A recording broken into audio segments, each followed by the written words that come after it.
Hello boys, we are back again with another video and another topic from geography. Previous video was from history, but this video is from geography. So today we are going to talk about the drainage system of India, यानी कि भारत में जो नदियां हैं उनके like वो कहाँ से बहती हैं, क्या उनके डिविजन्स हैं और कैसे उनकी ट्रिब्यूटरीज क्या हैं और उनका पूरा एरिया क्या, ठीक है। तो सिंपलीफाई इस वीडियो में हम एक्सप्लोर करेंगे अपने ड्रेनेज सिस्टम को। तो स्टार्ट करते हैं, चलते हैं आगे, ठीक है। So, first of all, introduction है। Introduction में India's drainage system is a vital component of its geography, influencing agriculture, transportation, and ecology. The country's river, lake, and canals play a central role in the water supply and irrigation. Understanding India's drainage system is essential for comprehending the nation's natural resource and environment challenges. Okay. सो इसमें simplify यही है कि जो India का drainage system है वो एक बहुत बड़ा मतलब रोल निभाता है ज्योग्राफी के लिए, जो कि इन्फ्लुएंस करता है भारत के एग्रीकल्चर को, ट्रांसपोर्टेशन को, इकोलॉजी को। कि मतलब सीधी बात है, अगर नदी बह रही है तो नदी से ही खेती होगी और खेती से कुछ जो भी फसल आएगी उसको फिर जो भी खाने पीने यूज करेंगे। ट्रांसपोर्टेशन की बात रही तो राष्ट्रीय जलीय मार्ग के बारे में तुमने सुना होगा, दैट नेशनल रिवर वे। सो राष्ट्रीय जलीय मार्ग पहला मैं बताता हूँ, पहला प्रयागराज से लेकर के हल्दिया तक का है, जो कि मेरा राष्ट्रीय जल मार्ग एक है, ठीक है। इसमें सिंपल यही है। अब मेन देखो, फर्स्ट ऑफ ऑल अब क्या सीन है कि मेन जो है ना, लाइक जो रिवर्स हैं ये दो पार्ट में टूटती हैं, यानी कि जो रिवर को पढ़ने का जो तरीका है वो दो पार्टों में टूटता है। क्योंकि हमारी नदियां दो तरीके से बनती हैं। पहली हिमालयन रिवर, यानी कि वो नदियां जो कि हिमालय पिघलता है तो जो उससे जो जनरेट होती हैं, उससे जो ओरिजिनेट होती हैं, जो नदियां जो उससे ओरिजिनेट होती हैं, जैसे हिमालय पिघला पानी बना, उस पानी से जो जो नदियां ओरिजिनेट होती हैं उसको हम हिमालयन रिवर्स कहते हैं। हाँ, उसको हम हिमालयन रिवर्स कहते हैं।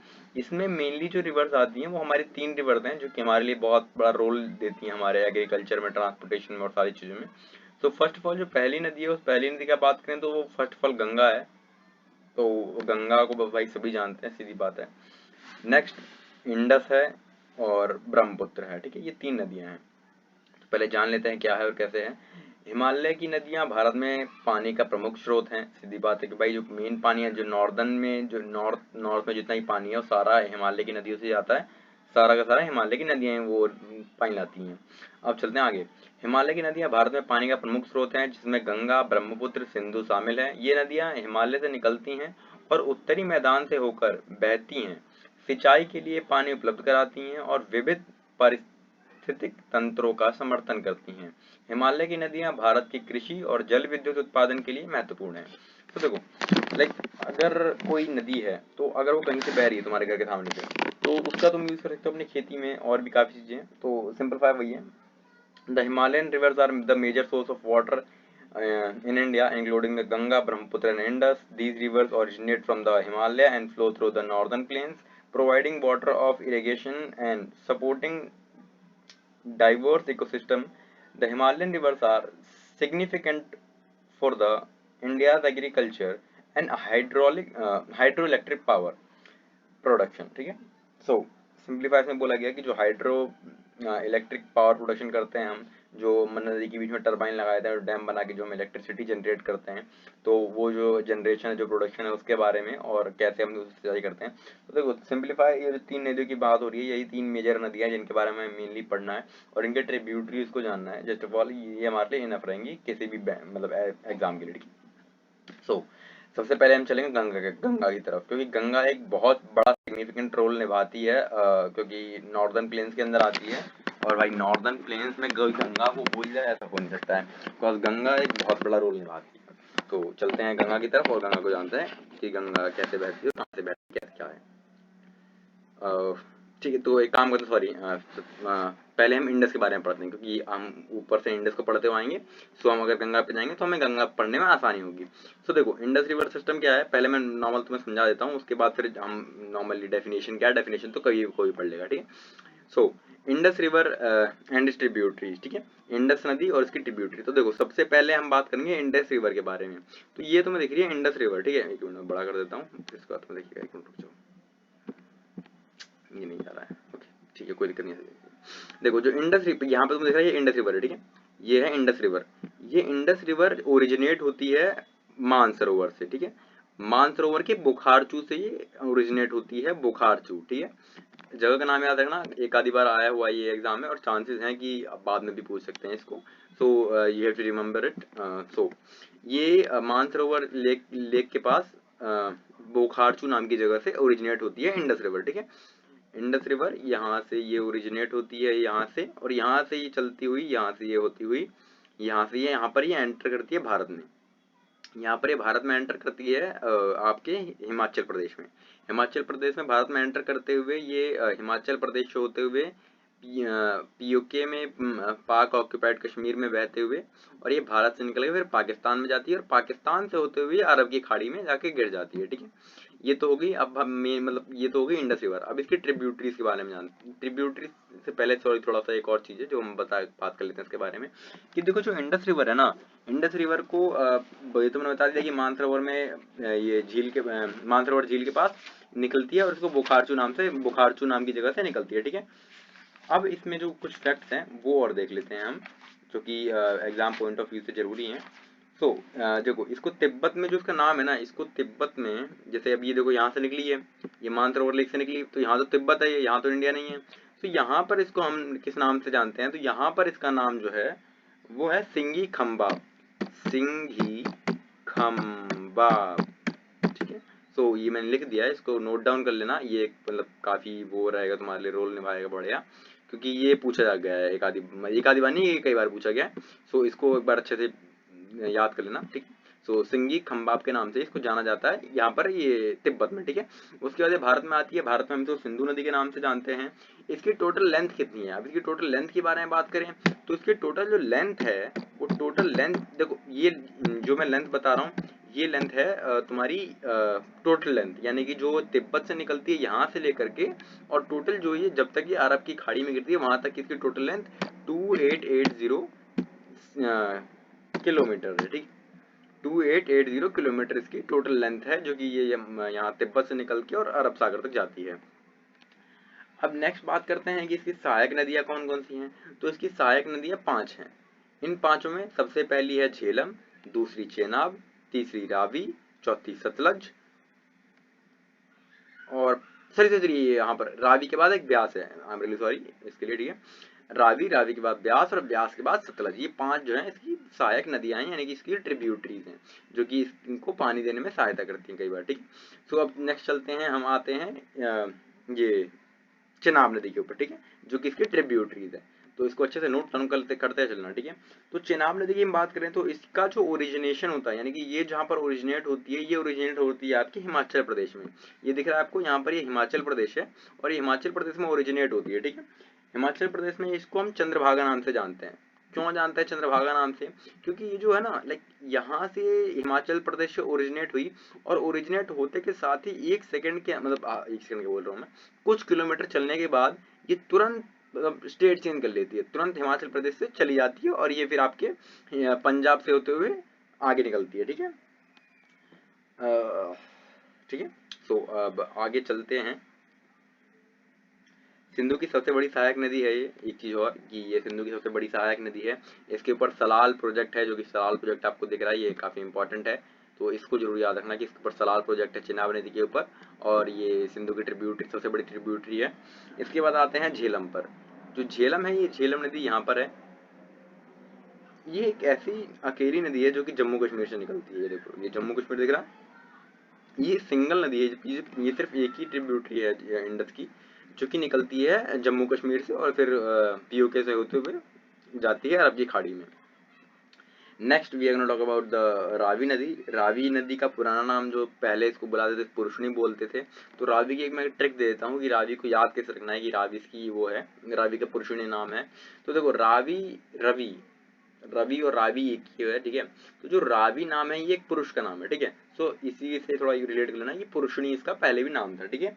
अब हम आगे चलते हैं इसके ऊपर। ये जो रावी में है, ये रावी पंजाब से होकर जाती है, और रावी के ऊपर रणजीत सागर डैम भी है, जो कि पंजाब में है, ठीक है। अब बात करते हैं लास्ट नदी, जिसका नाम है सतलज। सतलज का पुराना नाम वितिस्ता था। इसका उद्गम स्थान रोहतांग के पास होता है, और इसके ऊपर हरिक बैराज वो भी है, और इसके ऊपर इंदिरा गांधी कनाल भी है, और भाखड़ा नांगल डैम भी है। तो ये काफी सिग्निफिकेंट रोल निभाता है हमारे लिए, ठीक है। जो सतलज नदी है, ये सतलज नदी आपके तिब्बत से निकलती है। वो मैंने जो बताया गलती से व्यास को बता दिया, मेरे को ध्यान नहीं था, सॉरी। सो ये जो सतलज नदी है ये तिब्बत से निकलती है, और तिब्बत में इसे हम लान चेन खंभात के नाम से जानते हैं। इसके ऊपर भाखड़ा नांगल डैम है, इसके ऊपर नाथ का झापरी प्रोजेक्ट है, और इसका जो मेन उद्गम है वहां पर राक्षस ताल, यानी कि इसे राक्षस ताल बोला जाता है, ठीक। सो ये था हमारा इंडस रिवर सिस्टम, कि इंडस रिवर कैसे बहती है और क्या है। सो ये इंडस था। अब हम चलते गंगा की ओर। सो हमारा इंडस खत्म हो चुका है, हमने अपने इंडस को देख लिया है कि इंडस रिवर कैसे बहती है। Now we will forward to Brahmaputra river and his tributaries. So origin and course source of the Brahmaputra river originate from the Angsi glacier in Himalayas in Tibet autonomous region in China। देखो यहाँ पे ये रही नदी, इसका जो originate है, यानी कि जो ओरिजिनेट होती है ये तिब्बत में होती है, जो कि चाइना के अंदर पड़ता है। सो यहाँ पर ये ओरिजिनेट होती है। इसकी टोटल जो लेंथ है वो 5300 मीटर के अराउंड है। सॉरी वेट अ मिनट, इसकी जो टोटल लेंथ है वो टोटल लेंथ इसकी 2880 किलोमीटर्स है, जिसमें से कि 1114 किलोमीटर ये इंडिया में बहती है, ठीक है। नाउ अभी ये इंडिया में एंटर कहाँ से होती है, तो फर्स्ट ऑफ ऑल ये एंटर होती है इंडिया में अरुणाचल प्रदेश से, from the region of, sorry एक चीज़ और जो कि इम्पोर्टेंट चीज़ है, अरुणाचल प्रदेश से पहले जो तिब्बत का जो एरिया है, उस तिब्बत के एरिया में इन Tibet it is known as Dihang Dihang Dihang Dihang Dibang Dibang, ठीक है। सो तिब्बत का जो एरिया है, उस तिब्बत के एरिया में इसको दिहांग दिबांग के नाम से जाना जाता है। तो वहाँ पर इसका नाम दिहांग दिबांग है। और फिर उसके बाद जैसे ये अरुणाचल प्रदेश में आता है, तो अरुणाचल प्रदेश में भी इसे दिहांग और दिबांग के नाम से जाना जाता है। उसके बाद जब ये असम वैली, यानी कि जैसे यहाँ से अरुणाचल प्रदेश में आया, एंड आफ्टर दैट जैसे ये असम वैली में आता है, तो असम वैली में इसका नाम हो जाता है ब्रह्मपुत्र। हम इसको असम वैली में ब्रह्मपुत्र के नाम से जानते हैं। और उसके बाद जैसे ही ये बांग्लादेश में जाता है, जैसे कि लाइक असम से होते हुए बांग्लादेश में एंटर करता है, तो बांग्लादेश में हम इसको जमुना के नाम से जानते हैं, ठीक है। और सॉरी, हाँ, पद्मा के नाम से, sorry, I am really sorry about it, Padma के नाम से, क्योंकि जमुना और गंगा जो आती है उसको जमुना बोलते हैं, इसको पद्मा बोलते हैं। और फिर ये दोनों मिलके नई एक और नदी बनाती है, ठीक है। सो ये यहाँ से बांग्लादेश में एंटर करती है। इसकी जो इम्पोर्टेंट चीज़ हैं वो जान लेते हैं। अब कुछ खास है नहीं इसमें, बस इसको कुछ ज़्यादा कुछ बस इतना याद रखना है कि असम में इसको अरुणाचल प्रदेश में इसको दिहांग दिबांग के नाम से जाना जाता है। असम में हम इसको ये ब्रह्मपुत्र के नाम से जानते हैं। और उसके बाद ये असम से होती हुई ये बांग्लादेश में जाती है, ठीक है। ये इसका ओरिजिनेशन है। और यहाँ पर ये मांजुली द्वीप है, ये मैं इसको हाईलाइट कर देता हूँ। ये देखो, ये जो है ये एरिया, ये मांजुली द्वीप है, जो ऑरेंज कलर से हाईलाइटेड है। ये मांजुली द्वीप है। ये दुनिया का सबसे बड़ा रिवराइन आइलैंड है, जो कि जो नदियाँ होती हैं वो अपने साथ, तुम्हें पता है कि मट्टी लेके चलती हैं, लाइक नीचे से मट्टी काटते हुए चलती हैं, क्योंकि अगर तेज पानी का बहाव होगा तो मट्टी के साथ कटती हुई जाती है। सो ऐसे ही ये मांजुली द्वीप का ओरिजिनेशन हुआ है, यानी कि ओरिजिनेट हुई है ऐसे ही, मतलब ये इसने लाके सारा अवसाद यहाँ पर इकट्ठा कर दिया, जिससे लैंड बन गया। ये है मांजुली द्वीप। ये देखो रेड से, ये है मांजुली द्वीप। ये वाला जो दिख रहा है ये एरिया जहाँ मैं यहाँ लेता हूँ, ये मांजुली द्वीप है पूरा। और ये दुनिया का सबसे बड़ा रिवराइन आइसलैंड है, रिवराइन आइलैंड, ठीक है। दुनिया का सबसे बड़ा रिवराइन आइलैंड। तो इतना ही है, उसमें खास ज़्यादा है नहीं, बाकी मैं डेफिनेशन पढ़ता हूँ। Where it is known as Yarlung Tsangpo. हाँ सॉरी, तिब्बत में इसको हम यारलुंग सांगपो के नाम से जानते हैं। जो तिब्बत वाला एरिया है वहाँ पर हम इसे यारलुंग सांगपो के नाम से जानते हैं। अरुणाचल प्रदेश में हम इसे दिहांग दबांग के नाम से जानते हैं। और असम में हम इसे ब्रह्मपुत्र के नाम से जानते हैं। It starts at an evolution of about 5300 metre, यानी कि 5300 मीटर की ऊंचाई पर ये ओरिजिनेट होती है, जो कि लगभग 17400 फीट के अराउंड होता है। The river flows eastwards through Tibet, where it is called as Yarlung Sangpo, and takes a great bend at the नामचा Barwa पर्वत. नामचा बरवा अरुणाचल प्रदेश में है, जो कि भारत का सबसे ईस्ट मोस्ट प्लेस है और सबसे बड़ा ईस्ट मोस्ट माउंटेन बोल सकते हो. To enter India, descending through the Himalayas, in India it flows through the states of Arunachal Pradesh, Assam. Upon entering Bangladesh, it is also known as Jamuna River and merged with Ganga named Padma, and later it was made a river named Meghna. तो ये क्या करती है, जैसे ये enter होती है बांग्लादेश में एंटर होते ही इसका नाम बदल जाता है, ब्रह्मपुत्र से बदल करके जमुना हो जाता है. और जो गंगा होती है वो गंगा जैसे बांग्लादेश में एंटर करती है उसका नाम भी बदल जाता है, उसका नाम पद्मा हो जाता है. तो पद्मा और जमुना मिल करके मेघना बनाती हैं, और ये मेघना रिवर सबसे बड़ा दुनिया का डेल्टा बनाती है बंगाल में. तो इतना अभी फिलहाल ये हिमालयन रिवर्स था. उसके बाद हम पेनिनसुलर रिवर्स पर चलेंगे, जो कि हमारी नेक्स्ट वीडियो में होगा. तो पेनिनसुलर रिवर्स के लिए stay tuned for the next video. So thanks for watching. Bye.